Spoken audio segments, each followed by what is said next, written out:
Attends dans la voiture avec le chauffeur, c'est une soirée pour les patrons. Mon mari m'a quitté pour sa maîtresse. Mais lorsque l'hôte a annoncé elle, entrepreneur de l'année, il a pâli en voyant qui montait sur scène. Attends dans le Range Rover. C'est une soirée pour les poids lourds des affaires. Ce n'est pas un endroit pour une femme au foyer, avait lâché son mari d'un ton sec en s'éloignant, guidant sa maîtresse par le bras vers le tapis rouge, la laissant derrière les vitres teintées dans le parking souterrain glacial. La femme ne pouvait que regarder, le cœur serré. Pendant des années, elle avait tout sacrifié pour bâtir la fortune de cet homme arrogant, qui s'en débarrassait aujourd'hui comme d'un vulgaire déchet. Cependant, le sourire condescendant de cet homme ne durerait pas longtemps. Ce soir, une immense scène l'attendait, prête à démolir complètement son orgueil jusqu'à ce qu'il ne reste plus rien.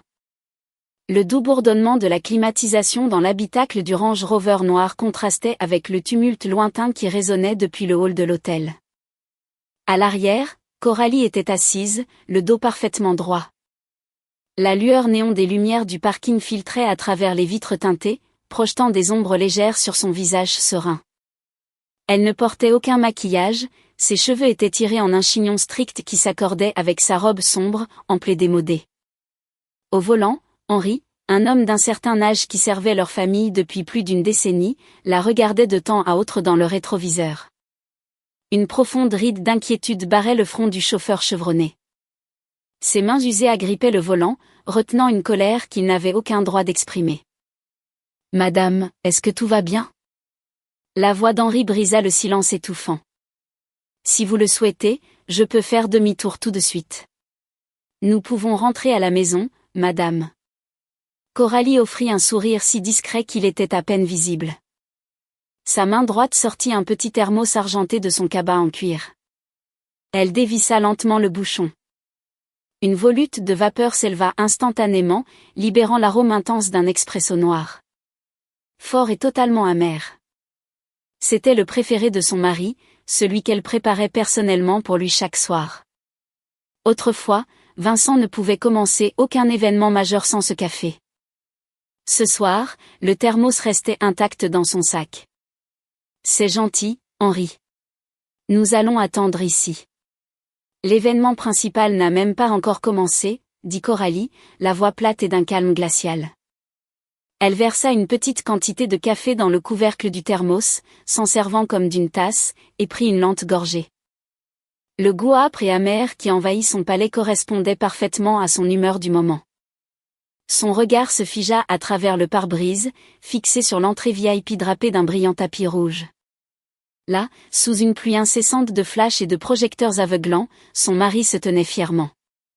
Vincent portait un smoking sur mesure qui, ironiquement, avait été débité sur une carte bancaire corporate Platinum au nom de Coralie. L'homme riait à gorge déployée, projetant l'image d'un leader industriel jeune, visionnaire et invincible. Mais ce n'était pas Vincent qui avait coupé le souffle d'Henri. À la gauche de Vincent, lui agrippant le bras de manière possessive, se tenait une jeune femme vêtue d'une robe rouge écarlate décolletée. Solène, la femme que Vincent qualifiait toujours de « simple stagiaire en relations publiques que je parraine pour la soirée ». Devant des dizaines d'objectifs de journalistes et les membres du conseil d'administration des plus grands conglomérats du pays, Vincent faisait défiler sa stagiaire sur le tapis rouge, laissant son épouse légitime dépérir dans un coin humide du parking souterrain. Quelques minutes auparavant, avant de descendre du véhicule, les mots de son mari avaient résonné clairement aux oreilles de Coralie. « Tu restes dans la voiture avec Henri. C'est une soirée de patron, un événement pour les acteurs sérieux. Tu es une femme au foyer. Tu ne comprendras pas un traître mot si les gens commencent à parler d'introduction en bourse et de parts de capital à plusieurs millions d'euros. Tu ne ferais que m'embarrasser. » Coralie prit une autre gorgée de son expresso. Elle ne pleura pas. Ses larmes s'étaient taries depuis des mois. Son cœur battait à un rythme régulier et mesuré. Les gens pouvaient penser qu'attendre dans ce parking sombre était l'humiliation ultime pour une épouse. Ils ne réalisaient pas que pour un chasseur, l'obscurité est le meilleur endroit pour cibler sa proie. La pluie de caméras des journalistes était aveuglante, mais pour Vincent, c'était la lumière du paradis. Chaque clic d'obturateur résonnait comme un mantra nourrissant son ego, lui apportant la dose de validation dont il avait toujours eu besoin. Il bomba le torse, ajustant son nœud papillon d'une main tandis que l'autre restait prisonnière de l'étreinte timide de Solène. « Monsieur Vincent, par ici », cria un journaliste d'une grande chaîne d'information financière. En tant que principal candidat au titre de visionnaire de l'année ce soir, qu'éprouvez-vous après avoir mené Solstice Holding à une croissance de 2% au troisième trimestre? Vincent sourit avec une autorité travaillée et se pencha vers le micro. Eh bien, ce n'est certainement pas un succès du jour au lendemain. C'est le fruit d'une vision stratégique que j'ai bâtie à partir de rien. Du travail acharné, du dévouement et de la sueur au quotidien. Je dirige cette entreprise comme un capitaine naviguant à travers chaque tempête économique d'une main de fer. À ses côtés, Solène laissa échapper un petit rire forcé et maniéré pour paraître élégante, posant légèrement sa tête contre son épaule. L'odeur d'un parfum floral hors de prix que Solène avait vaporisé agressivement dans son Uber avant de le rejoindre envahit les sens de Vincent. Cette odeur était enivrante. Elle le faisait se sentir omnipotent. Solène était le trophée qu'il méritait d'avoir à son bras ce soir, pas cette femme au look terne vêtue de vêtements amples qui sentait toujours les épices de cuisine ou les grains de café brûlés. Dans son esprit, Vincent imaginait Coralie probablement tapie de peur sur la banquette arrière du véhicule. Une brève lueur de pitié traversa son esprit, mais elle fut immédiatement balayée par une vague de suffisance. Coralie était une bonne femme. Il ne le niait pas. Mais être gentil ne suffisait pas pour survivre au sommet de la finance parisienne. Coralie était dépassée, elle aussi. Naïve, toujours à s'inquiéter pour des piles de paperasse, l'assurance maladie des employés et des chiffres ennuyeux en coulisses. Elle ne savait pas ce que cela signifiait d'être ici, à diriger des milliers d'employés et à être respectée par les sénateurs et les géants de la bourse. Vincent se sentait comme le dieu de Solstice Holding. « Et quelle est la charmante dame qui vous accompagne ?» interrogea un autre journaliste. Vincent regarda Solène avec une intensité calculée. « Voici Solène, l'un des atouts les plus précieux de mon équipe de direction actuelle. Elle comprend ma vision mieux que quiconque. » Solène rougit délibérément, serrant son bras un peu plus fort. Les journalistes notèrent chaque mot, immortalisant l'instant intime entre le roi de l'entreprise et sa compagne parfaite. Vincent entra d'un pas fier dans la grande salle de bal de l'hôtel de luxe, le menton haut. La mélodie d'un orchestre de jazz en direct l'accueillit, se mêlant au tintement des coupes de champagne en cristal des personnalités de la haute société et des hommes d'affaires d'élite qui remplissaient la pièce. Il ne remarqua pas les regards étranges que lui lançaient plusieurs magnats chevronnés dans un coin de la salle. Des regards qui ne contenaient aucune admiration, mais plutôt des sourcils froncés mêlés à un sentiment bizarre de pitié. Vincent était trop occupé à savourer l'illusion de sa couronne, n'ayant jamais pris la peine de vérifier de quoi son trône était réellement fait. La lueur bleu-blanc de l'écran d'ordinateur se reflétait dans les lunettes anti-lumière bleue que portait Coralie. L'atmosphère dans le bureau du premier étage de leur vaste domaine des Yvelines était si paisible que seul le tic-tac de l'horloge de parquet et le tapotement de ses doigts sur le clavier rompaient le silence. Éparpillés sur le bureau en chaîne massive devant elle se trouvaient des documents juridiques notariés, une calculatrice financière et un épais classeur bleu contenant les procès-verbaux d'assemblée les plus critiques de l'entreprise, dont elle avait toujours été la principale responsable. Ce soir-là, le froid de la climatisation semblait plus perçant que d'habitude. Ce n'était pas la première fois que Vincent rentrait après le lever du soleil. Au début de leur mariage et de la fondation de Solstice Holding, il restait fréquemment éveillé tard dans cette même pièce, partageant une tasse de café bon marché tout en élaborant des stratégies commerciales. Cependant, au fil du temps, lorsque le chiffre d'affaires de l'entreprise commença à atteindre 9 chiffres, le bureau de Vincent, situé juste en face de celui de Coralie, fut à peine utilisé. La porte du bureau s'ouvrit brusquement. Vincent entra en trébuchant, sa chemise déboutonnée et sa cravate desserrée. Une légère odeur de bourbon haut de gamme se mêlait à sa respiration lourde. Sans saluer sa femme, il s'effondra sur le canapé en cuir dans le coin. « Tu rentres seulement ?» demanda doucement Coralie. Son regard ne quitta pas l'écran de l'ordinateur, qui affichait une série de chiffres du dernier audit financier mensuel. J'ai remarqué que les frais de représentation dans la division des relations publiques ont augmenté de 300% ce mois-ci. Je prépare le classeur bleu pour la réunion du conseil d'administration le mois prochain. Nous devons faire des coupes. Coco, s'il te plaît, l'interrompit brusquement Vincent. Il se pinça l'arête du nez, une expression d'épuisement total et d'agacement sur le visage. Je reviens tout juste de négociations avec des capital risqueurs de la French Tech. J'ai l'impression que ma tête va exploser à force de penser à l'expansion. Peux-tu éviter de m'ennuyer avec des futilités? Les doigts de Coralie cessèrent de taper. Elle se tourna lentement pour regarder son mari qui était adossé, les yeux fermés. Des futilités, Vincent? C'est notre flux de trésorerie principal, et tu n'as toujours pas signé les documents d'acquisition légale pour les nouveaux terrains à Marseille. Vincent ricana cyniquement, ouvrant les yeux pour lancer à sa femme ce regard condescendant qui apparaissait beaucoup trop souvent ces derniers temps. Ce n'est que de la paperasse, Cora. De la paperasse et encore de la paperasse. Penses-tu vraiment que cette entreprise tourne grâce à ce classeur bleu? Cette entreprise tourne parce que je suis sur le terrain à me battre avec les requins de la finance, à serrer la main des personnes qui comptent. Toi, assure-toi simplement que tout soit bien tenu à la maison. D'accord? Arrête de faire comme si tu savais comment on joue à ce jeu. Une douleur vive et subtile frappa la poitrine de Coralie en entendant ces mots. Vincent avait oublié, ou peut-être délibérément choisi d'oublier, qui avait hypothéqué la propriété de ses feux parents pour fournir le capital d'amorçage de l'entreprise. Il avait oublié qui était resté éveillé 3 jours et 3 nuits à rédiger la proposition de sauvetage lorsqu'ils étaient au bord du dépôt de bilan il y a 5 ans. Coralie prit une profonde inspiration, avalant sa fierté et ses émotions.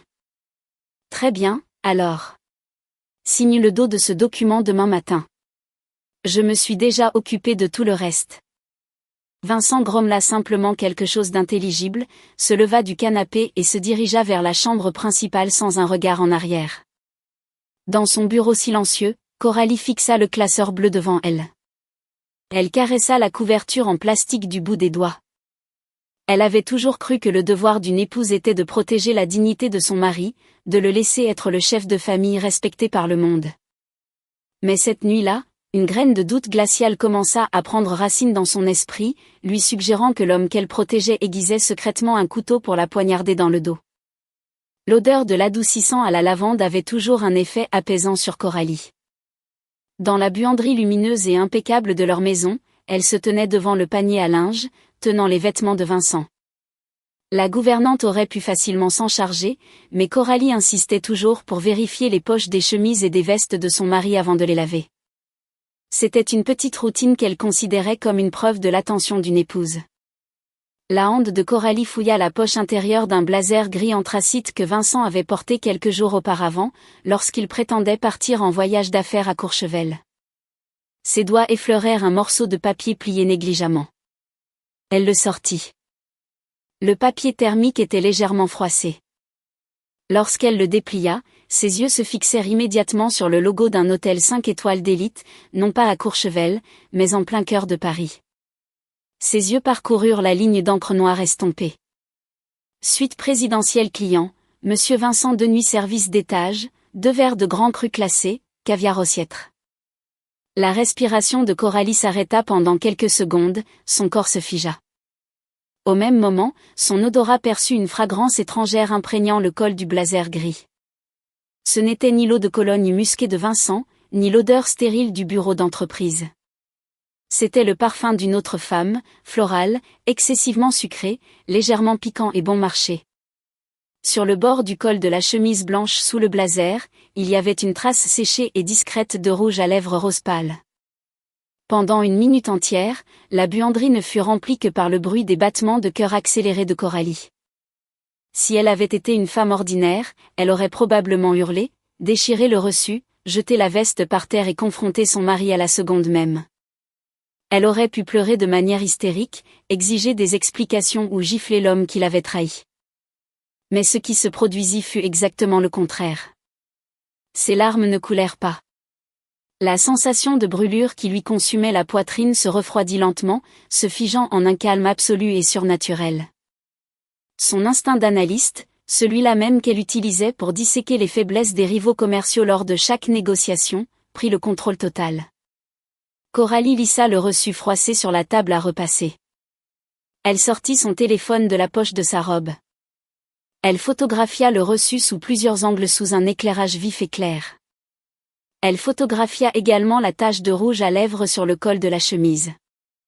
Après s'être assurée que toutes les preuves numériques étaient sauvegardées en toute sécurité sur un espace cloud crypté, elle replia méticuleusement le reçu exactement comme elle l'avait trouvé et le glissa de nouveau dans la poche de la veste. Elle ne se battrait pas avec ses émotions. Les larmes et les cris ne feraient qu'offrir à Vincent l'occasion d'esquiver, de nier ou, pire, de présenter de fausses excuses. Une trahison d'une telle ampleur ne méritait pas une séance de thérapie de couple.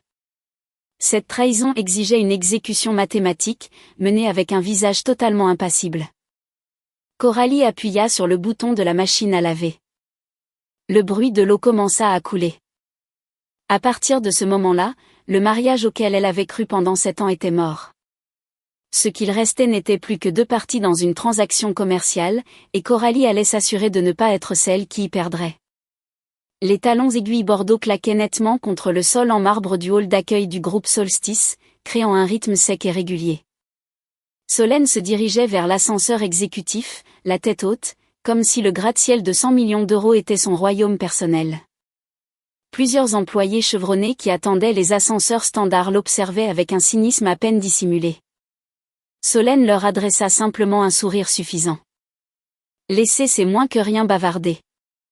Ils étaient simplement jaloux qu'une stagiaire en relations publiques de 26 ans ait intégré le cercle intime du PDG en moins de 6 mois. Dans l'ascenseur qui glissait doucement vers le 30e étage, Solène vérifia son reflet dans la paroi miroir. Son rouge à lèvres était impeccable. Sa peau était éclatante et lumineuse, grâce aux soins d'une clinique exclusive, le tout payé avec la carte Platinum de l'entreprise que Vincent lui avait négligemment confiée. Pour Solène, Vincent était une mine d'or incroyablement facile à exploiter. L'homme était avide de compliments. Il avait besoin d'être vénéré comme un super-héros et était extrêmement facile à manipuler si l'on flattait son ego. Au début de leur liaison, Solène n'avait eu qu'à feindre une admiration totale en écoutant Vincent discourir sur ses grandes visions et à le regarder avec adoration. Le reste s'était fait naturellement dans des suites d'hôtels de luxe. Les portes de l'ascenseur s'ouvrirent dans un tintement. Solène en sortit et se dirigea directement vers le bureau d'angle du PDG sans frapper. Là, Vincent était adossé dans son imposant fauteuil en cuir, l'air dépassé alors qu'il fixait une pile de documents juridiques notariés. « Bonjour, mon cœur », le salua Solène d'un ton mielleux, contournant le bureau et passant ses bras autour de son cou par derrière. Elle déposa un baiser rapide sur sa joue. « Pourquoi ce visage tendu, patron ?»« C'est Coralie », grommela Vincent en repoussant la pile de documents. « Elle n'arrête pas de me harceler au sujet de la restructuration des actions pour la succursale de Marseille. Elle se plaint des pourcentages de distribution des dividendes. Cela me donne la migraine. » En entendant le nom de Coralie, Solène masqua son dégoût. Elle approcha une chaise à côté de Vincent et s'assit en croisant les jambes. « Chérie, pourquoi continues-tu à la laisser s'immiscer ? C'est juste une banlieusarde sans goût qui ne comprend rien à une expansion d'entreprise agressive. N'est-elle pas juste une femme au foyer vivant de ton succès ? » Vincent resta silencieux. Son ego lui disait que Solène avait raison. « Mon amour, c'est ton entreprise. Je veux dire, ton empire, » corrigea Solène avec un sourire doucereux. « C'est toi le cerveau. C'est toi le visage. Combien de temps encore vas-tu te laisser importuner par les corvées administratives que ta femme t'envoie depuis la maison ? Tu dois prendre le contrôle total. Montre au conseil d'administration que tu es le seul souverain du groupe Solstice. Si nécessaire, jette tous ses papiers. Fais-lui comprendre où sont ses limites. » Vincent regarda Solène, puis reporta son regard sur la pile de documents. « Tu as raison. J'ai été trop tendre. J'ai tout construit. C'est moi qui devrais prendre les décisions. » Solène sourit avec une profonde satisfaction. Elle s'adossa confortablement dans le fauteuil moelleux, s'imaginant déjà que le titre de Madame Vincent lui appartiendrait bientôt de droit. Elle avait l'impression de détenir toutes les cartes gagnantes. Elle pensait avoir manipulé la situation avec brio. Ce que ni Solène ni Vincent ne savaient, aveuglés par leur arrogance démesurée, c'était que les documents que Vincent venait de repousser n'étaient pas de simples formalités administratives. Il s'agissait de rapports légaux de transfert de pouvoir que l'homme avait stupidement ignorés. Dans son ambition aveugle, Solène venait de déclarer la guerre à la seule personne qui contrôlait l'oxygène même qu'il respirait dans ce bâtiment. Une erreur fatale pour une stagiaire qui pensait pouvoir détrôner la fondatrice d'origine. Les pas de Coralie sur la moquette épaisse de la salle de conseil ne faisaient absolument aucun bruit. Pourtant, sa seule présence suffit à faire chuter la température de la pièce. En bout de la table ovale en verre, Vincent dirigeait la réunion d'évaluation trimestrielle. Il se tenait debout, les manches de sa chemise retroussées jusqu'au coude, tandis que Solène était assise tout près de lui, occupée à taper sur une tablette, se positionnant comme si elle était la maîtresse des lieux. Dans les mains de Coralie, un épais classeur bleu était fermement serré. L'odeur distincte du papier fraîchement imprimé mêlée au parfum artificiel de citron de la pièce lui soulevait le cœur. Elle mettait rarement les pieds au siège social. Cependant, les rapports comptables du centre logistique de Marseille montraient une anomalie terrifiante. Il y avait une hémorragie massive de fonds opérationnels qui, si elle était ignorée une semaine de plus, paralyserait l'ensemble de la chaîne d'approvisionnement de l'entreprise. Coralie avait tenté d'appeler Vincent une douzaine de fois depuis la veille, mais ses appels avaient tous été redirigés vers sa messagerie vocale.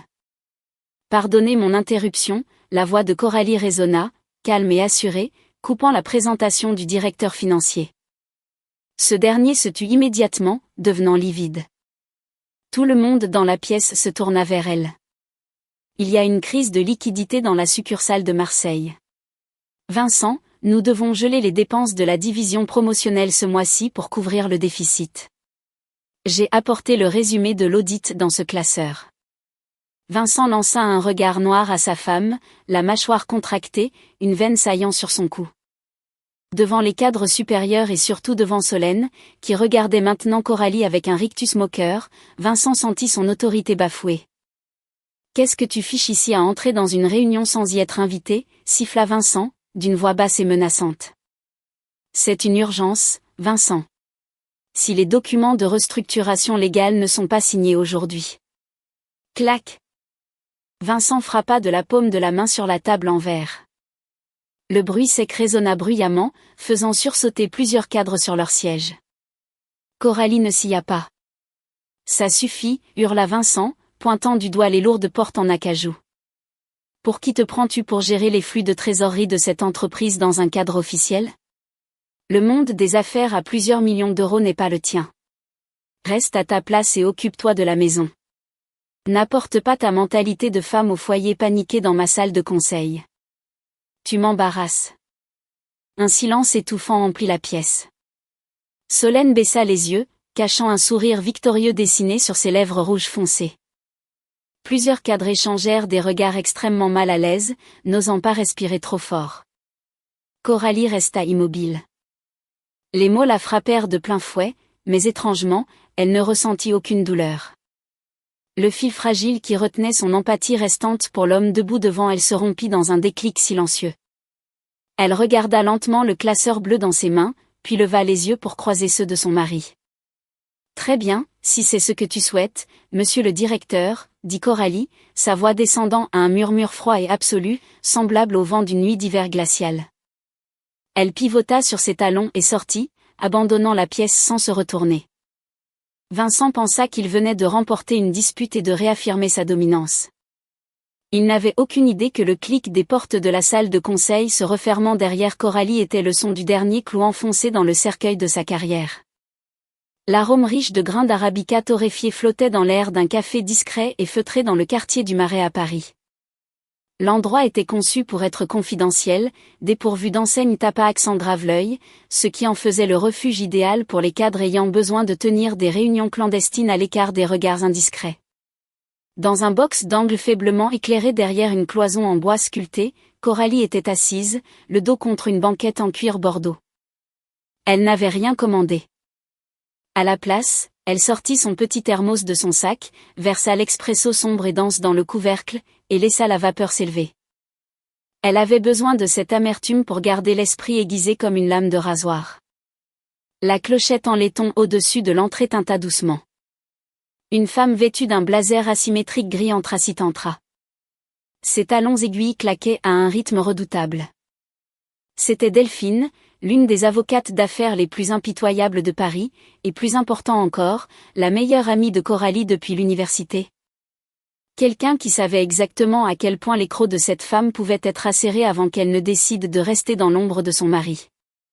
J'ai annulé une conférence téléphonique avec le conseil d'administration d'une banque suisse simplement parce que tu m'as dit qu'il s'agissait d'une question de vie ou de mort, dit Delphine en glissant dans le box en face de Coralie. Le regard perçant de l'avocate scruta le visage de son amie à la recherche de tout signe de faiblesse. Elle n'y trouva rien d'autre qu'un calme mortel. « Qu'est-ce qui se passe, Cora ? Est-ce que Vincent a fini par faire la bêtise de trop ?» Coralie ne répondit pas par des mots. Elle plongea la main dans son cabas, en sortit le classeur bleu exact qu'elle avait apporté dans la salle de conseil la veille, et le fit glisser lentement sur la table en bois jusqu'à ce qu'il s'arrête juste devant Delphine. « J'ai besoin d'un audit légal de ces dossiers. Discret, exhaustif. Depuis le plus petit transfert de compte et la hausse soudaine des fonds de relations publiques jusqu'à l'historique complet des transactions de la carte Platinum de l'entreprise, dit Coralie d'une voix totalement neutre. Elle prit une gorgée de son expresso, laissant l'amertume envahir sa langue. Mais surtout, je veux que tu revalides tous les statuts constitutifs de l'entreprise, les résolutions des assemblées générales d'actionnaires de ces 5 dernières années, et la force juridique contraignante des clauses qu'ils contiennent. Delphine fronça les sourcils, ses mains ornées d'une montre Patek Philippe ouvrant le classeur. Ses doigts agiles parcoururent rapidement les pages. Le silence s'installa dans leur box pendant plusieurs minutes, rompu seulement par le froissement du papier et les soupirs étouffés de Delphine. Lentement, le froncement de sourcils de Delphine disparut. Il fut remplacé par un demi-sourire qui se mua progressivement en un rictus de prédateur. Elle referma le classeur, croisa les bras sur la table et fixa Coralie avec une lueur d'admiration pure dans les yeux. « Coralie, » murmura Delphine, se penchant plus près. « S'il te plaît, dis-moi que ton idiot de mari n'a pas réalisé ce qu'il signait depuis tout ce temps. » « Vincent est un homme qui déteste les détails, » répondit calmement Coralie, le regard fixé droit devant elle. « Il aime les applaudissements, les projecteurs et serrer la main des députés. Pour lui, lire un document de l'AMF de 5000 pages ou un contrat de travail est un travail de sous-fifre. Il se soucie seulement de savoir où il doit apposer la signature avec son stylo de luxe. » Delphine laissa échapper un rire sec et tapota le classeur bleu. « C'est plus qu'un simple document juridique, Cora. C'est une bombe à retardement à haut rendement prête à pulvériser son ego tout entier. » Delphine ouvrit le classeur à la page centrale des statuts de l'entreprise. « Laisse-moi te rafraîchir la mémoire. Légalement, lorsque vous avez fondé Solstice Holding tous les deux à partir de rien, tu as utilisé ton héritage comme garantie pour le capital d'amorçage. De ce fait, ta part de capital était déjà majoritaire dès le premier jour. Mais le véritable coup de génie s'est produit il y a 3 ans, lorsque l'entreprise a failli déposer le bilan et avait besoin d'une injection d'urgence de capitaux privés. » Coralie hocha légèrement la tête, se souvenant des nuits blanches où elle avait secrètement vendu ses bijoux et liquidé tous ses comptes de fiducie personnelle, injectant l'argent dans l'entreprise sous forme de prêts convertibles. « Ton mari, dans sa paresse absolue à lire les rapports annuels, » continua Delphine, les yeux brillants de ruse, n'a pas réalisé que chaque fois qu'il signait les documents de fin d'année et approuvait les résolutions des actionnaires que tu rédigeais, il reconnaissait systématiquement la dilution de ses propres parts. Delphine pointa du doigt un pourcentage imprimé en gras au bas de la page. Avec la conversion finale de la dette en actions, 85% de la propriété absolue de Solstice Holding repose légalement entre tes mains, Coralie. Le reste est dispersé entre des actionnaires minoritaires. « Et la position de Vincent ?» demanda Coralie. Bien qu'elle connaisse déjà la réponse, elle voulait l'entendre prononcer à haute voix par une experte juridique. « Vincent. » Delphine sourit cyniquement. Son nom figure dans les statuts en tant que directeur général délégué. Le public l'appelle PDG parce que c'est lui qui passe sur BFM Business, mais aux yeux du droit des sociétés, Vincent n'est qu'un salarié de haut niveau de l'entreprise. Il ne dispose pas de droit de vote majoritaire. Il ne peut prendre aucune décision d'acquisition sans l'approbation de ton conseil d'administration. Et le meilleur dans tout ça. Delphine se pencha à nouveau, sa voix descendant à un murmure tranchant. Toi, en tant qu'actionnaire majoritaire et présidente du conseil d'administration, tu as l'autorité absolue de le licencier unilatéralement. Quand tu veux, avec 0 indemnité de rupture, surtout si nous y joignons les preuves de détournement de fonds de l'entreprise pour financer sa maîtresse. Coralie regarda le couvercle vide de son thermos. Il n'y avait aucune joie dans sa poitrine, seulement une désolante ironie. L'homme qui, pendant des années, lui avait dit de rester dans la cuisine, qui la considérait comme ignorante des affaires des grands dirigeants, survivait en réalité uniquement grâce à elle. Coralie releva la tête, les yeux reflétant une détermination d'acier que personne ne pourrait briser. Elle allait rendre cette exécution aussi spectaculairement publique que possible. Un grand lustre en cristal trônait avec arrogance au milieu de l'appartement de luxe que Vincent avait loué spécialement pour ses rendez-vous avec Solène. De lourds rideaux de velours couvraient les baies vitrées donnant sur la skyline scintillante de Paris. Sur la table de chevet en marbre blanc reposait une grande enveloppe noire au bord doré qui accrochait la lumière. Vincent était assis sur le bord du lit, sa chemise en soie à moitié déboutonnée. Entre ses mains, il serrait fermement une épaisse invitation en papier cartonné parfumé à la vanille qu'il avait tirée de l'enveloppe. Son cœur battait à tout rompre, pompant un sang chargé d'une fierté débordante. Le gala des visionnaires de l'entreprise, murmura Vincent, les yeux rivés sur les lettres dorées gravées sur la carte. Le gala le plus sélect pour les plus grands patrons du pays. Et regarde ça, Solène. Mon nom figure tout en haut des nominations pour l'entrepreneur de l'année. Solène, qui venait de sortir de la salle de bain enveloppée dans une serviette blanche moelleuse, courut presque vers lui. L'odeur du savon de l'hôtel-boutique émanait de sa peau. Elle sauta sur les genoux de Vincent, lui arrachant l'invitation des mains, les yeux écarquillés par la cupidité. « Oh mon Dieu, chérie. C'est incroyable », glapit Solène d'un ton aigu de pure joie. C'est l'événement organisé directement par le comité du commerce. Cela signifie que tu es désormais au même niveau que les requins de la place financière parisienne. Vincent éclata d'un rire tonitruant, un rire profond empreint d'arrogance. Il prit Solène par la taille. Évidemment. C'est la preuve que ma politique de main de fer au sein du groupe Solstice porte ses fruits. Les gens voient mon parcours. Le public me reconnaît comme le leader de l'industrie. Tu es le roi, mon cœur, murmura Solène à son oreille, jouant avec le col de sa chemise en soie. Et un roi a besoin d'une reine à sa hauteur pour se tenir à ses côtés sur le tapis rouge. Pas d'une souris grise qui ne saurait même pas tenir correctement une coupe de champagne. Vincent caressa les cheveux de Solène, laissant ces mots faire leur chemin dans son esprit. Cet événement n'était pas seulement une remise de prix. C'était une tribune pour affirmer son statut. Les médias de tout le pays seraient présents. Des millions de regards seraient braqués sur eux. S'il y allait avec Coralie, son image de force moderne, agressive et imparable serait ternie par l'aura trop réservée et ennuyeuse de sa femme. Tu as raison, dit lentement Vincent, le regard déjà lointain, visualisant les flashs des appareils photo s'abattre sur eux. Je t'emmène au gala, Solène. Tu marcheras à mes côtés sur ce tapis rouge. Laisse tous mes associés voir qui est ma véritable égale. Solène sourit triomphalement, serrant étroitement ses bras autour du cou de Vincent. Dans l'esprit de la jeune maîtresse, cette soirée de gala serait son couronnement officiel en tant que nouvelle reine. Ils se noyèrent tous deux dans une euphorie enivrante de faux pouvoir. Aveuglés par une ambition démesurée et des égos surdimensionnés, ils ignoraient totalement que l'invitation dorée qu'ils tenaient était en réalité une citation à comparaître pour leur propre exécution publique.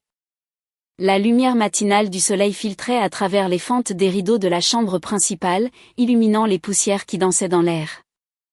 L'atmosphère lors du petit déjeuner dans la salle à manger formelle de leur domaine était aussi froide que le sol en marbre sous les pieds de Coralie. Elle était assise en silence, étalant de la confiture de fraises sur une tranche de pain grillé, tandis que Vincent, à l'autre bout de la longue table, mâchait sa nourriture tout en tapant agressivement sur son téléphone. L'homme semblait agité, vibrant d'une impatience qu'il ne pouvait cacher. « J'ai un événement majeur ce soir », dit Vincent, sans prendre la peine de lever les yeux de son écran. « Le gala des visionnaires de l'entreprise. Tu dois venir. » La main de Coralie se figea. Le couteau à beurre resta suspendu à 1 centimètre du pain grillé. Comme c'est étrange que tu m'invites à un gala officiel, Vincent. D'habitude, tu dis que je suis un fardeau. Vincent ricana, posant enfin son téléphone face contre table. C'est une pure formalité, Cora. Le protocole exige que chaque nominé marié vienne accompagné de son épouse pour l'enregistrement administratif. Je ne sais pas, une ridicule question d'image bureaucratique. Mais écoute-moi attentivement. Je ne veux pas que tu gâches mon image là-bas. Coralie regarda son mari droit dans les yeux. La gâcher? Comment cela? Tu sais comment. Le public là-bas est strictement d'élite. On y discute de macroéconomie, d'action mondiale et de fusion transnationale, dit Vincent, d'un ton dégoulinant de condescendance. Il prit une gorgée d'eau avec un air de supériorité. Habille-toi très simplement. Quand nous arriverons à l'hôtel, tu resteras dans le Range Rover avec Henri. J'entrerai seul dans la salle de bal. C'est une soirée pour les poids lourds, pas un endroit pour une femme au foyer comme toi. Je ne veux pas avoir à expliquer à mes associés pourquoi ma femme ne comprend rien à l'empire que j'ai bâti. Coralie baissa le regard, faisant semblant d'avaler la pilule amère du rejet. Sous son expression impassible, les muscles de sa mâchoire se contractèrent.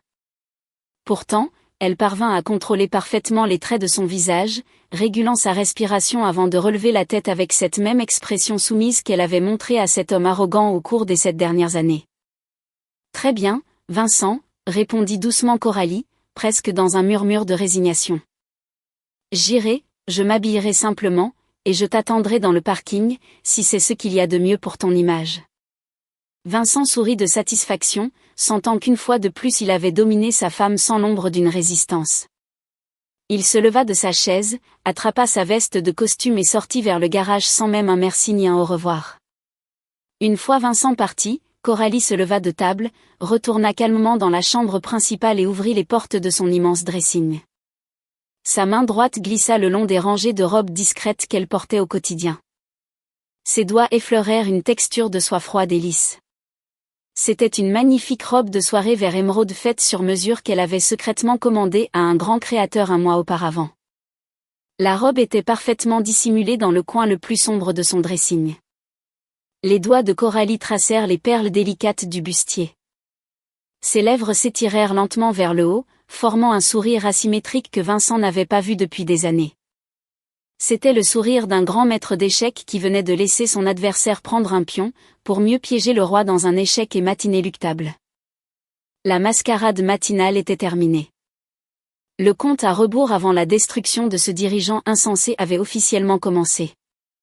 Le jet d'eau de la douche de la salle de bain principale résonnait, entrecoupé par les fredonnements faux de Vincent qui rebondissaient sur les murs de marbre.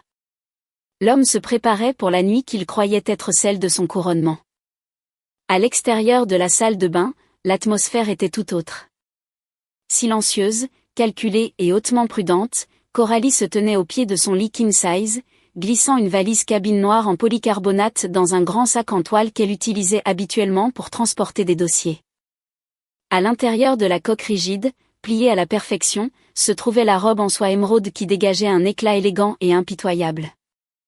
Coralie caressa la surface de la valise pendant un moment, sentant la froideur de la matière rigide dissimulant son arme secrète. Elle ferma la fermeture éclair du sac en toile. Ses pas ne firent pratiquement aucun bruit alors qu'elle descendait l'escalier en colimaçon en marbre menant au garage. L'odeur distincte d'huile de moteur et l'air sec du garage l'accueillirent. Là, Henri astiquait le capot du Range Rover noir avec un chiffon en microfibre, s'assurant qu'il brille parfaitement pour son patron. Voyant Coralie s'approcher avec un grand sac lourd, Henri se précipita vers elle. « Laissez-moi vous aider avec ça, madame. »« S'il vous plaît, placez ce sac dans le coffre, Henri. »« Assurez-vous que monsieur Vincent ne le voit pas lorsqu'il montera, » ordonna Coralie dans un murmure. Son visage était calme, mais ses yeux irradiaient une détermination absolue. Henri hocha la tête docilement, sans poser de questions. Il travaillait pour cette famille depuis trop longtemps et son instinct lui disait quand il était temps de se taire. Une fois le sac sécurisé dans le compartiment le plus éloigné, Coralie sortit son téléphone de la poche de sa robe. Ses doigts dansèrent sur l'écran, composant un numéro masqué non enregistré dans ses contacts. La ligne sonna 2 fois avant qu'une voix de baryton profonde et professionnelle ne réponde. Bonsoir, Madame Coralie. Tous les préparatifs se déroulent exactement selon le protocole. C'était Guillaume, le fondateur de l'agence événementielle la plus sélecte de Paris, l'homme même en charge du prestigieux gala de ce soir. Guillaume était l'une des très rares personnes en dehors du cercle intime à savoir exactement quel compte bancaire réglait réellement les factures des plus grands événements de la ville. Il savait dont la signature rendait réellement cette soirée possible. Assurez-vous que le programme ne dévie pas d'une seule minute, Guillaume, dit Coralie, les yeux fixés sur son reflet dans la vitre teintée sombre du véhicule, et l'accès par l'ascenseur de service depuis le sous-sol vers la loge VIP au premier étage. Est-ce bien clair? Oui, madame.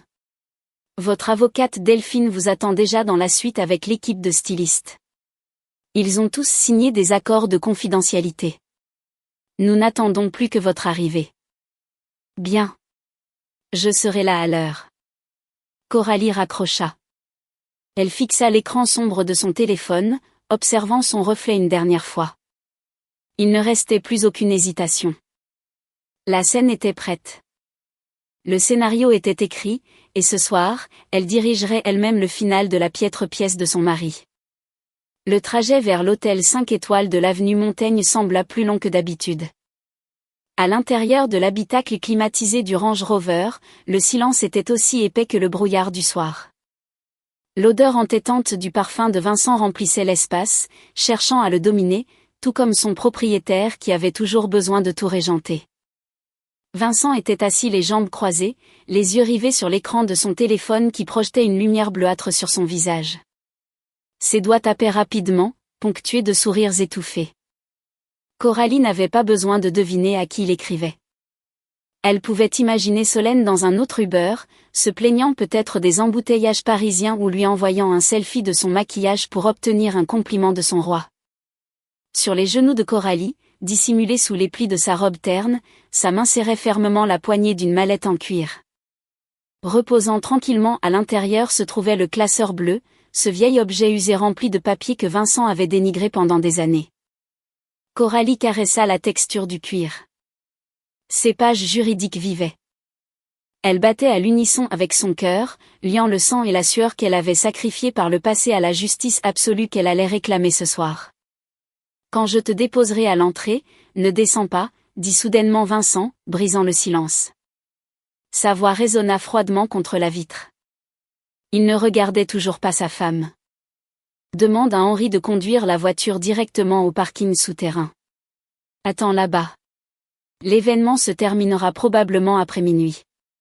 Si tu as faim, commande quelque chose sur Uber Eats. Mange dans la voiture. Oui, Vincent, répondit brièvement Coralie. Elle tourna son regard vers la vitre, observant la file interminable de bâtiments se dressant fièrement contre le ciel nocturne parisien. Les édifices brillaient de lumière dorée, témoins silencieux de centaines d'intrigues et de trahisons qui se nouaient à chaque seconde dans cette ville. Le véhicule ralentit pour s'engager dans l'allée prestigieuse du Grand Hôtel Impérial. Une file de voitures de luxe européennes attendait dans un ordre parfait. Les flashs des appareils photos des journalistes ressemblaient à un orage localisé entourant le tapis rouge. Vincent ajusta le col de sa veste de smoking. Ses yeux brillaient d'une lueur sauvage, affamés d'attention. Dès que le véhicule s'arrêta devant l'entrée, un voiturier ouvrit la portière. Vincent en sortit sans se retourner une seule fois. La lourde portière se referma dans un bruit sourd. Derrière les vitres teintées, Coralie regarda son mari attendre un instant jusqu'à ce qu'une berline noire haut de gamme s'arrête à proximité. Solène descendit dans sa robe rouge tapac sans grave l'œil, s'approcha de Vincent et passa son bras sous le sien avec une fierté aristocratique feinte. Le Range Rover transportant Coralie avança lentement, laissant le hall chaotique et brillant derrière lui, descendant la rampe de béton qui s'enfonçait profondément dans l'obscurité et l'humidité du sous-sol. La boucle temporelle était enfin revenue à son point de départ. L'attente dans le parking silencieux avait commencé. Le doux murmure de la climatisation commençait à sembler monotone. Les néons au plafond du sous-sol grésillaient de temps à autre, projetant une lueur pâle sur les rangées de véhicules de luxe garés. Au volant, Henri réprimait toujours son trouble émotionnel après avoir été témoin de ce qui venait de se passer à l'entrée. Coralie, quant à elle, ne laissait pas ses émotions outrepasser sa logique. Elle ouvrit son sac et en sortit le petit thermos qu'elle portait toujours. Une volute de vapeur s'éleva alors qu'elle versait le liquide sombre et dense dans le couvercle. L'arôme âpre et prononcé du café torréfié remplit instantanément l'habitacle, chassant les restes tenaces du parfum écœurant de Vincent. Elle le but lentement, amer, aussi amer que la réalité qu'elle avait été contrainte d'avaler pendant des mois, mais aussi revitalisant. Cela ramena sa conscience à un point de concentration maximale. Alors qu'elle abaissait le couvercle du thermos, le regard de Coralie se posa sur sa main gauche. À son annulaire, elle portait une simple alliance en argent. Le modèle était démodé, son éclat s'était terni et il était rayé à plusieurs endroits. Ce n'était pas une bague en diamant à 100 000 € comme en portaient les épouses des autres magnats. C'était une bague bon marché que Vincent avait achetée dans un petit mont-de-piété 7 ans auparavant, à l'époque où il partageait encore des sandwichs bas de gamme dans une chambre de bonne étroite à Belleville. Je te le promets, Cora, un jour, je remplacerai cette bague par le plus grand diamant du monde. Nous allons réussir ensemble. La voix de Vincent surgit du passé résonna dans ses oreilles. Coralie fixa l'alliance pendant un long moment. Ce petit morceau de métal était le dernier ancrage reliant ses sentiments à un passé naïf, une époque où elle était prête à se consumer pour garder son mari au chaud. Mais cet homme avait oublié sa promesse, aveuglé par le miroitement d'une richesse qui ne lui appartenait même pas réellement. Dans un mouvement très lent, mais sans l'ombre d'une hésitation, les doigts de la main droite de Coralie se dirigèrent vers l'alliance en argent. Elle la retira délicatement. La bague glissa contre sa peau froide avant de s'enlever complètement, laissant une légère marque rouge sur son annulaire, désormais vide. Coralie se pencha en avant et posa la vieille alliance en argent sur le tableau de bord du véhicule, juste en face du volant d'Henri. Le petit objet métallique tinta doucement contre le plastique dur, un adieu silencieux sans une seule larme. À ce moment précis, l'écran du téléphone de Coralie posé sur le siège à côté d'elle s'alluma. Un SMS provenant du numéro de Guillaume. 3 mots brefs qui brisèrent les derniers vestiges du silence de la nuit, c'est le moment. Les pas de Coralie résonnaient doucement dans le couloir de béton de la zone de service de l'hôtel. Cet endroit contrastait vivement avec l'opulence des étages supérieurs. Ici, l'odeur de la viande grillée, des truffes et le cliquetis des assiettes de la cuisine principale du traiteur se mêlaient à l'air lourd et chaud. Le personnel de l'hôtel passait en hâte, mais personne ne prêtait attention à la femme vêtue simplement qui marchait aux côtés d'Henri, lequel portait son grand sac en toile. Ils arrivèrent devant une lourde porte en acier portant la mention « Accès réservé au personnel autorisé ». Henri passa un badge spécial que Guillaume lui avait glissé dans la poche plus tôt. La porte s'ouvrit dans un léger sifflement, révélant un monte-charge dont le système avait été verrouillé pour contourner tous les étages et se rendre directement à une seule destination. Lorsque les portes de l'ascenseur s'ouvrirent au premier étage, l'atmosphère changea radicalement. Une moquette épaisse et moelleuse absorbait le bruit des pas, et la lueur romantique et tamisée des appliques en cristal remplaçait les néons agressifs du sous-sol. Au bout d'un couloir privé, une lourde porte en acajou était entr'ouverte. Delphine se tenait sur le seuil, les bras croisés, arborant ce sourire tranchant qui ne semblait jamais s'effacer. Pile à l'heure, comme toujours, salua-t-elle en s'écartant pour laisser passer Coralie. Coralie entra dans ce qui s'avéra être une immense suite de luxe transformée en cabine d'essayage improvisée. Un miroir de courtoisie bordé d'ampoules éclatantes dominait l'un des murs.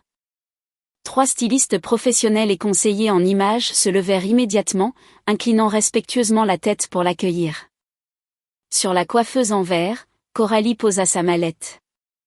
Elle en sortit le classeur d'entreprise bleu usé et le plaça juste à côté d'un écrin à bijoux en velours. Un contraste saisissant qui expliquait tout de la signification réelle de cette nuit. Nous avons 45 minutes avant que l'hôte ne monte sur scène pour l'annonce principale, dit Delphine, consultant sa montre. Elle regarda Coralie de la tête aux pieds. Assurons-nous que ton mari et sa pâle copie en oublient de respirer lorsqu'ils te verront. Coralie hocha la tête. Elle se glissa derrière un paravent. Le froissement du tissu se fit entendre alors qu'elle se dépouillait de sa robe simple et terne. Lorsqu'elle sortit de derrière le paravent, l'énergie de la pièce changea instantanément. La robe en soie vert émeraude épousait sa silhouette avec une élégance intimidante. Les perles de cristal délicates sur le bustier accrochaient la lumière comme des éclats de verre brisé. Ses cheveux, auparavant tirés en un chignon rigide et sans vie, retombaient désormais en vagues souples et volumineuses encadrant son visage, qui était à présent maquillé par des professionnels. Le maquillage n'était pas outrancier, mais il accentuait nettement la structure forte de sa mâchoire et le regard de ses yeux, désormais aussi mortels que des dagues d'obsidienne. Lorsqu'on lui appliqua la touche finale d'un rouge à lèvres nude profond, Coralie se leva du fauteuil. Delphine, qui l'observait depuis un canapé en velours, se leva lentement. L'avocate redoutable pouvait à peine masquer son admiration. « Tu ne ressembles pas à une directrice, Cora », murmura Delphine en touchant légèrement l'épaule de son amie. « Tu ressembles à un bourreau venu réclamer une âme. » Coralie se regarda dans le miroir. Elle ramassa le classeur bleu sur la table et le tint élégamment à ses côtés. « Alors je ressemble exactement à ce que je dois être », répondit Coralie avec un sourire de satisfaction glaciale. Un coup léger fut frappé à la porte en acajou. Un membre du personnel vêtu entièrement de noir passa la tête par l'entrebâillement. Le signal était donné. La reine était prête à monter sur son trône. Le cliquetis des couverts en argent sur la porcelaine fine se mêlait à la musique de jazz classique jouée par un groupe en direct dans un coin de la grande salle de bal.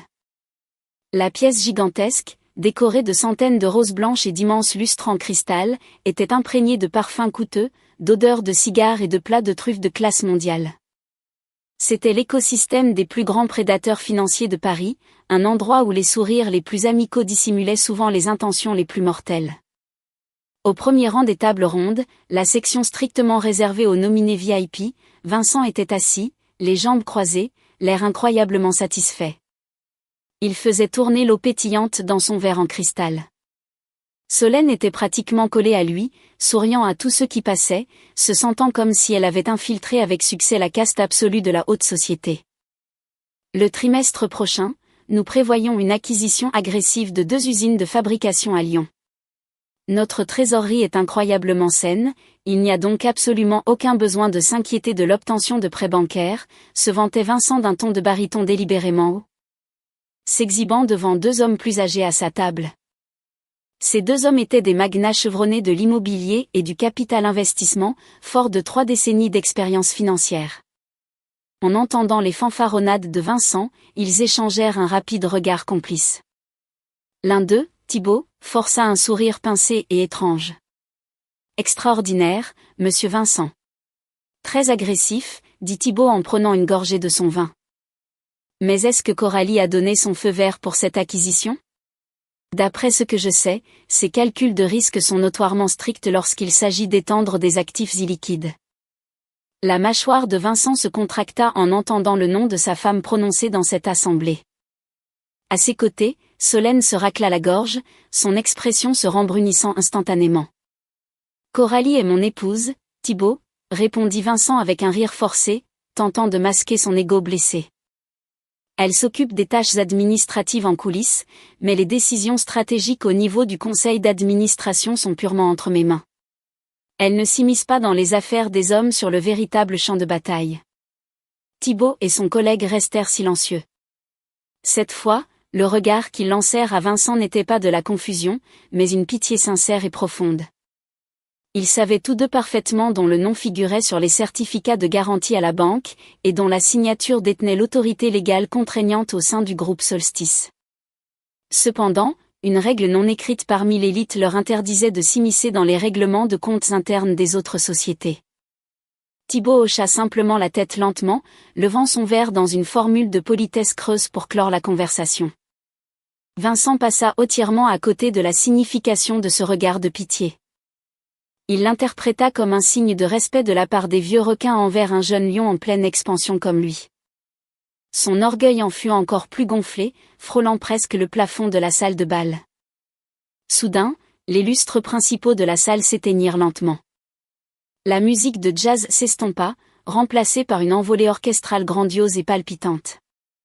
Un projecteur d'un blanc bleuté aveuglant perça l'obscurité, balaya le tapis rouge et se figea au centre de la scène principale.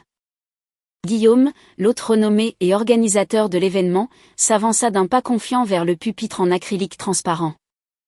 Sa voix résonna, claire et autoritaire, faisant taire les milliers d'invités en quelques secondes. Mesdames et messieurs, estimés piliers de l'économie de notre nation. Nous sommes arrivés au moment le plus attendu de la soirée. Ce soir, nous ne remettons pas seulement un trophée. Nous dévoilons un dévouement qui est resté invisible jusqu'à présent. La voix de Guillaume flottait dans l'air, faisant battre le cœur de Vincent à tout rompre, injectant une pure adrénaline dans ses veines. L'homme arrogant ajusta son nœud papillon, se préparant à se lever. Il sentait une couronne dorée géante planer à quelques centimètres au-dessus de sa tête, ignorant totalement que ce qui descendait en réalité était une guillotine tranchante.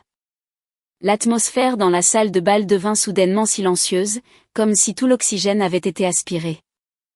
Seul le tic-tac d'une horloge imaginaire semblait battre dans la poitrine de chaque invité. Sur scène, Guillaume ouvrit l'enveloppe noire au bord doré avec une lenteur théâtrale.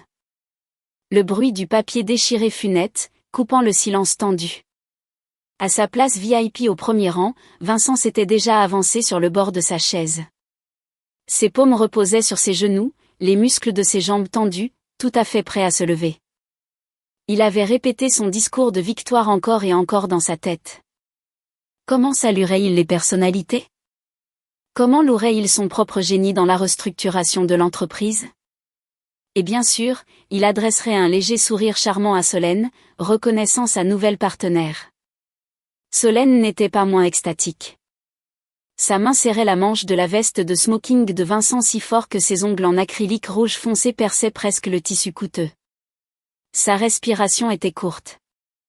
Dans sa tête, elle rédigeait déjà la publication sur les réseaux sociaux qui allait provoquer une onde de choc parmi tous ses anciens collègues le lendemain matin.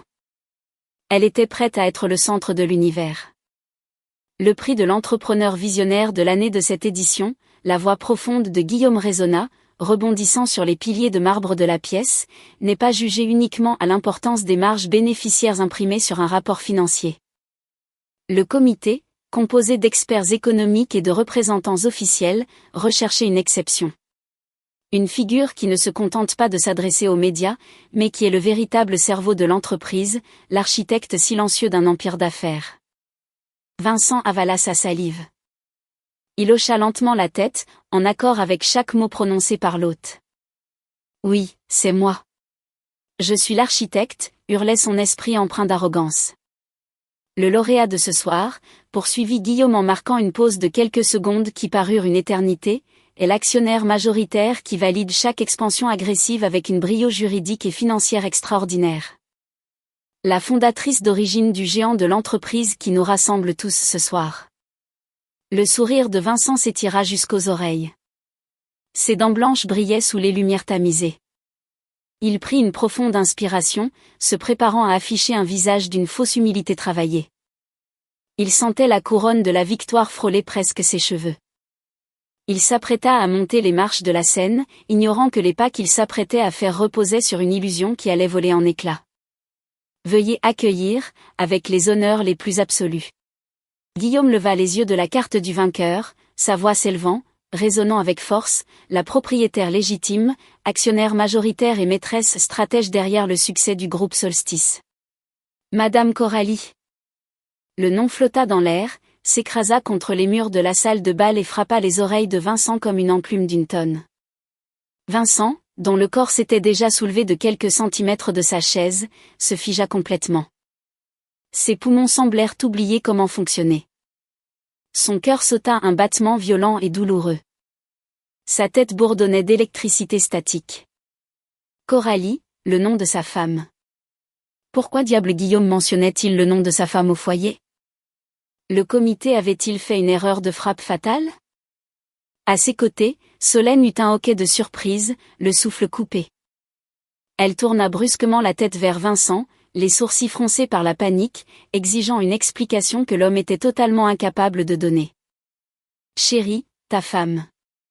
Il a certainement mal lu la carte, n'est-ce pas, siffla Solène, la voix tremblante. Vincent ne répondit pas. Ses yeux étaient rivés sur la scène. Sa bouche était légèrement entr'ouverte, mais aucun son n'en sortait. Il tentait de traiter la situation. Son esprit, entièrement émoussé par son propre orgueil, cherchait désespérément une explication rationnelle. Peut-être que Coralie avait été invitée sur scène en tant qu'accompagnatrice. Non. Guillaume avait clairement dit, propriétaire légitime, et actionnaire majoritaire. Quelque chose de glacial commença à grimper depuis la pointe des pieds de Vincent jusqu'au sommet de sa colonne vertébrale. Avant même que le cerveau de Vincent ne puisse formuler une protestation, le projecteur principal de la scène se détourna de lui. Au lieu de viser sa chaise au premier rang, le faisceau d'un blanc bleuté aveuglant traversa la foule des invités, fendit l'obscurité et se fixa au sommet du grand escalier courbe qui descendait de la mezzanine du premier étage. Chaque tête dans la salle, des centaines de pères d'yeux appartenant à des milliardaires, des journalistes et des politiciens se tournèrent à l'unisson vers la source de lumière. Un silence absolu s'empara de la pièce. Il n'y avait plus de chuchotement. Plus de cliquetis de verre. Tout le monde retint sa respiration, attendant la figure dont le nom venait de bouleverser leur compréhension de la hiérarchie de l'entreprise. Sous la lueur aveuglante du projecteur, une paire de talons aiguilles ornés de cristaux sortit lentement de l'ombre. Les portes de l'exécution s'étaient ouvertes à la volée, et le bourreau ne venait pas avec une hache. Elle descendait avec une élégance mortelle, prête à terrasser quiconque oserait la regarder. La pointe de ses talons frappa le tapis rouge des marches avec un clic doux mais autoritaire. Coralie descendit le grand escalier, baignée d'une lumière blanche et éclatante qui la faisait paraître presque éthérée. La robe en soie émeraude épousait sa silhouette, glissant comme du verre liquide, reflétant un niveau de luxe qui éclipsa instantanément les robes de créateurs de toutes les autres femmes de la pièce. Ses cheveux, coiffés avec une sophistication impeccable, encadraient un visage qui dégageait un calme absolu et terrifiant. Il n'y avait pas une once de doute dans ses yeux. Mais ce qui rendait la scène si irréelle et intensément intimidante n'était pas la robe de haute couture ou le maquillage parfait. Au lieu de porter une pochette ornée de diamants, comme c'était la norme pour les femmes de la haute société, la main droite de Coralie tenait élégamment un objet étrange contre sa poitrine, un épais classeur bleu légèrement usé. Le document juridique qui, pendant des années, avait été méprisé et ignoré comme de la simple paperasse administrative était désormais porté par Coralie comme un décret royal. Derrière elle, à 2 pas exactement, Delphine la suivait dans son costume gris anthracite, balayant la foule du regard comme un général de guerre escortant sa reine. Dès que Coralie toucha le sol de la salle de bal, Thibault, le magnate de l'immobilier assis à la table de Vincent, fut le tout premier à se lever. Il posa sa serviette de table, regarda Coralie avec un respect sincère et profond, et commença à applaudir. L'applaudissement fut férocement contagieux. Un par un, les vieux requins de la finance, les sénateurs et les membres du conseil d'administration des grands conglomérats se levèrent de leur siège. Le bruit des applaudissements se transforma en une ovation debout qui fit vibrer le sol. Coralie s'avança, fendant la foule des invités de l'élite. L'arôme des roses blanches se mêlait à l'odeur indéniable de sa victoire totale. De temps à autre, elle adressait un léger hochement de tête, rendant leur salut au magnat chevronné qui la regardait avec une admiration pure. Il voyait enfin le génie qui manipulait le marché depuis l'ombre, la femme dont il craignait véritablement les calculs impitoyables en bourse. Le chemin menant à la scène obligeait Coralie à passer directement devant la table VIP. Vincent s'y tenait, complètement pétrifié.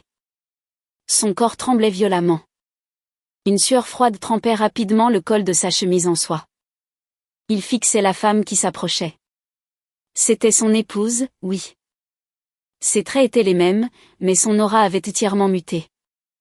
Cette Coralie n'était pas la femme qu'il avait ordonné d'attendre dans le parking comme un chien. C'était un titan qui venait de s'éveiller d'un long sommeil. Lorsque Coralie passa juste devant sa table, l'odeur de la soie émeraude embauma l'air. Elle ne sentait pas les épices de cuisine. Elle ne sentait pas les grains de café brûlés. Elle ne sentait que le pouvoir absolu et pur. Coralie passa juste à côté de Vincent. Elle ne tourna pas la tête. Elle ne ralentit pas le pas.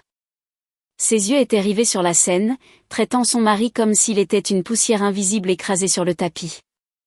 Cette indifférence totale et absolue fut infiniment plus douloureuse pour Vincent que n'importe quelle gifle physique sur le visage ne l'aurait été. C'est une erreur. J'ai bâti cet empire, hurla Vincent, perdant complètement le peu de sang-froid qui lui restait. Sa voix enrouée et désespérée résonna bruyamment dans la salle de bal. « Coralie, qu'est-ce que tu fiches ? Descends de là. » « C'est ma soirée, » exigea-t-il, faisant un grand pas désordonné vers elle. Mais avant que ses doigts ne puissent effleurer le bord du tissu émeraude, deux hommes en costume noir munis d'oreillettes, la sécurité d'élite de l'événement, s'interposèrent. L'un d'eux attrapa le poignet de Vincent avec une force terrifiante, le tordant derrière son dos jusqu'à ce que Vincent laisse échapper un gémissement de douleur pathétique. « Veuillez retourner à votre place, monsieur. Ne harcelez pas notre invité d'honneur, » dit le garde d'un ton bas et mortel. Coralie s'arrêta une fraction de seconde. Elle jeta un coup d'œil par-dessus son épaule, ses yeux, complètement vides et dénués de chaleur, fixant directement ceux de Vincent, qui était désormais écarquillé par une terreur abjecte. Elle ne prononça pas un mot. Son regard se porta un instant sur Solène, toujours figée sur sa chaise, le visage pâle comme un cadavre. La jeune maîtresse fixait le sol, réalisant enfin qu'elle s'était attaquée à la mauvaise proie. Elle ne fréquentait pas un roi. Elle fréquentait le bouffon de la reine. Coralie reprit sa marche, gravissant les marches de la scène avec élégance, accueillie par Guillaume qui s'inclina avec déférence. En bas, Vincent ne parvenait pas à reprendre son souffle. Le monde autour de lui commença à tourner violemment. Le bruit assourdissant des applaudissements continus résonnait désormais comme le grondement d'un ouragan riant directement de lui. Il regarda autour de lui. Les magnats devant lesquels il se vantait quelques minutes plus tôt le regardaient désormais avec un dégoût total. Le regard de pitié s'était transformé en une répulsion pure.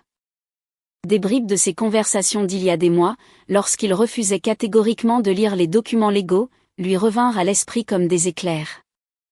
Les pourcentages d'action, les clauses de procuration, les droits de vote majoritaires. Son refus arrogant de faire la paperasse, tout s'emboîtait. Tout prenait un sens terrifiant. Il n'avait rien. Il n'était personne.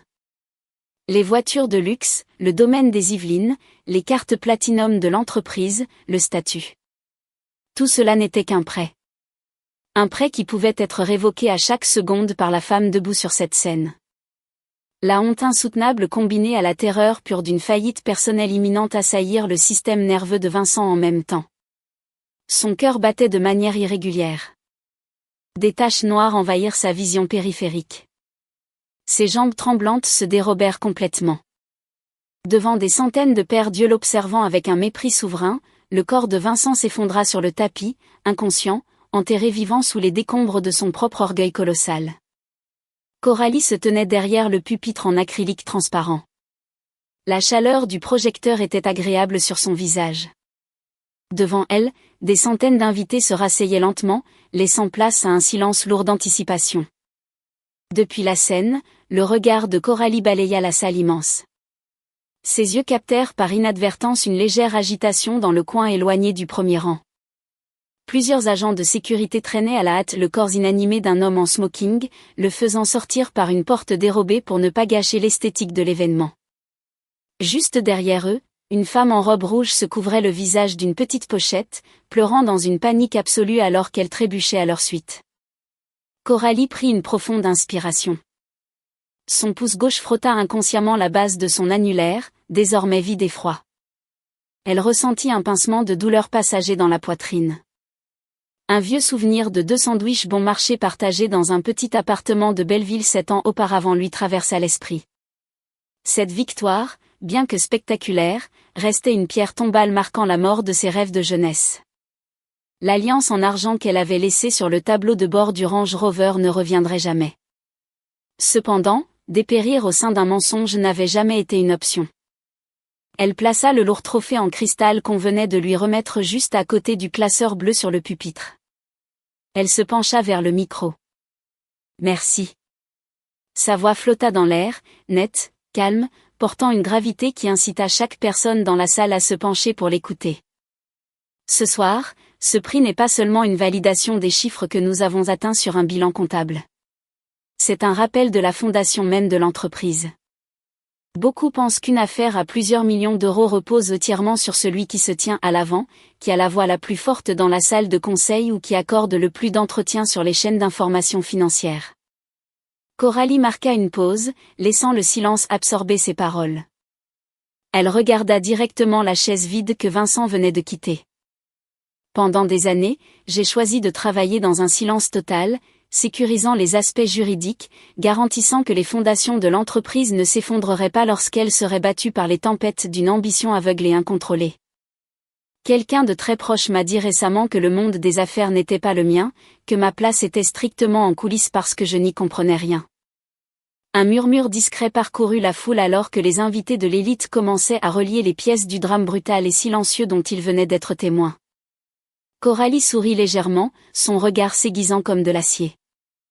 Ce soir, je veux clarifier une chose. Oui, j'ai toujours été en coulisses. Parce que c'est moi qui possède, bâtis et contrôle entièrement cette scène. Merci. Le grondement des applaudissements éclata de plus belle, cette fois-ci d'une force assourdissante, accompagnée de cris et de sifflements d'admiration pure. Les photographes de presse se bousculèrent pour immortaliser l'instant. Coralie souleva le classeur bleu dans sa main, le serra contre sa poitrine une dernière fois et se tourna pour quitter la scène. Ce soir-là, elle n'avait pas seulement remporté un trophée. Elle avait repris le contrôle de sa vie entière. Une semaine s'était écoulée depuis la soirée au Grand Hôtel Impérial. Paris ne se souciait guère de savoir qui s'était effondré la veille. La ville continuait de tourner à son rythme naturel et impitoyable. Mais au 30e étage de l'immeuble du groupe Solstice à la Défense, les rouages du pouvoir avaient complètement changé d'axe. Le soleil du matin se déversait à travers les baies vitrées, révélant la jungle de béton du quartier des affaires.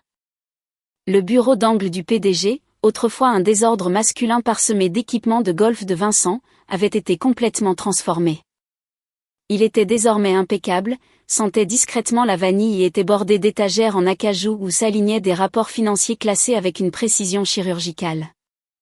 Coralie était assise derrière l'imposant bureau en marbre, vêtue de ses vêtements simples et habituels, mais dégageant une aura d'autorité totale qui obligeait tout cadre entrant à baisser immédiatement le regard par respect.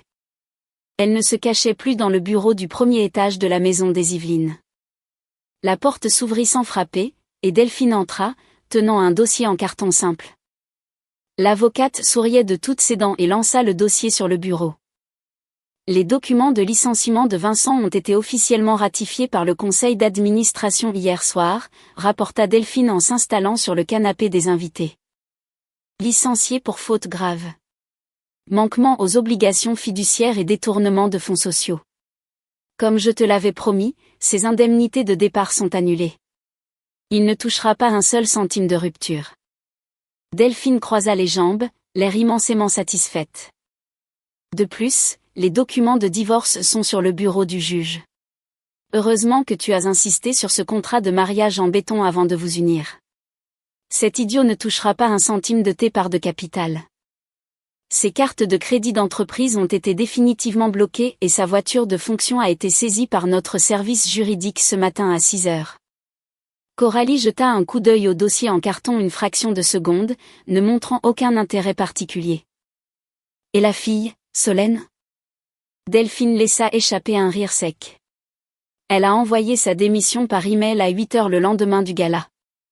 Les bruits de couloir disent qu'elle a immédiatement bloqué le numéro de ton ex-mari dès qu'elle a appris qu'il était complètement fauché et qu'il devait retourner vivre dans un petit studio. Tragique, mais extrêmement divertissant. Passons à autre chose, répondit calmement Coralie. Ses yeux se reportèrent sur l'écran d'ordinateur, qui affichait un graphique boursier en temps réel montrant les actions de l'entreprise montées en flèche depuis l'annonce de la nouvelle direction.